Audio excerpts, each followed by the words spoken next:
Çin Komünist Partisi ile ilgili ABD Meclis Özel Komitesi kongreye Pekin'e karşı kararlı adımlar atması için güçlü bir çağrı yaptı. Komite, Çin'in Uygurlara ve diğer etnik azınlıklara yönelik muamelesine ve Tayvan'ın statüsüne ilişkin artan gerilime ilişkin endişelere yanıt verdi.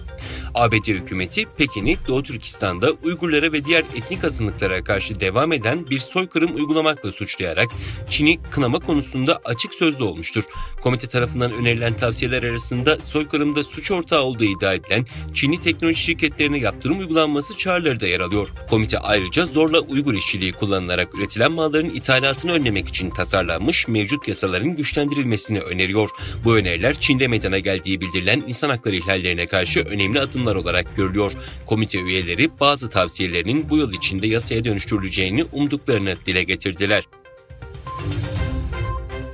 Birleşik Krallık'taki Helena Kennedy Merkezi tarafından yayınlanan yakın tarihli bir rapor, Uygur zorla çalıştırmanın küresel tedarik zincirlerine yaygın olarak tanınan pamuk, domates ve polisilikon üretimi sektörlerinin çok ötesindeki kapsamlı rolüne ışık tutuyor. Çalışma bu insan hakları krizini etkili bir şekilde ele almak için gelişmiş durum tespiti stratejilerine ve satın alma protokollerine duyulan ihtiyacı vurguluyor.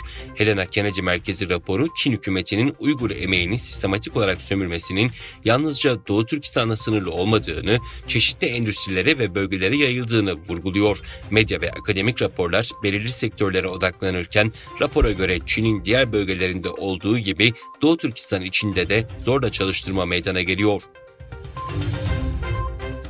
Çin rejimi Çin Orta Asya zirvesinde Orta Asya yani Türkistan doğalgaz boru hatlarının Doğu Türkistan üzerinden Çin'e ulaştırılmasını ve istikrarı sağlama planında dahil olmak üzere 5 Orta Asya ülkesiyle bir dizi anlaşmalar imzaladı.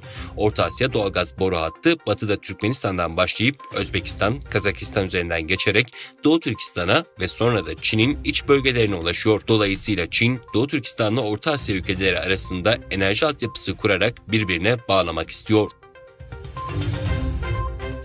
Çin hükümetinin geçen hafta yaptığı açıklamada Nisan ayında iş arayan 16-24 yaş arası gençlerin %20,4'ünün işsiz kaldığı bildirildi. Bu Çin'in 2018'de istatistikleri duyurmaya başladığından beri en yüksek seviye oldu. Çin Dışişleri Bakanı Qin Gang, Hollanda'nın küreselleşmeden ve serbest ticaretten fayda sağlayan bir ülke olarak Çin ile Avrupa arasında köprü rolünü oynamayı sürdürmesini dilediklerini belirtti. Çin Dışişleri Bakanlığı'ndan yapılan açıklamaya göre Qin Gang, Çin'i ziyaret eden Hollandalı mevkidaşıyla Pekin'de yaptığı görüşmede Çin ve Hollanda'nın ekonomik bağları koparmaya, tedarik zincirlerini kesmeye yönelik girişimlere birlikte karşı çıkarak uluslararası ticaretteki parçalanmayı önleme çağrısında bulundu.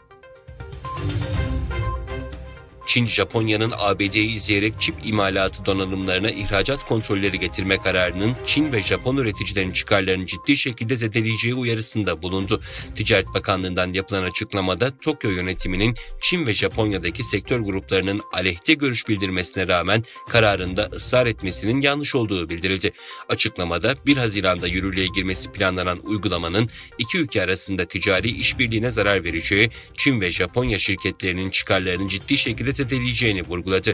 Japonya, ABD'nin çip sektöründe Çinli üreticilere getirdiği kısıtlamalara paralel olarak 23 tip çip üretim donanımının Çin'e ihracatını denetime tabi kılacağını duyurmuştu.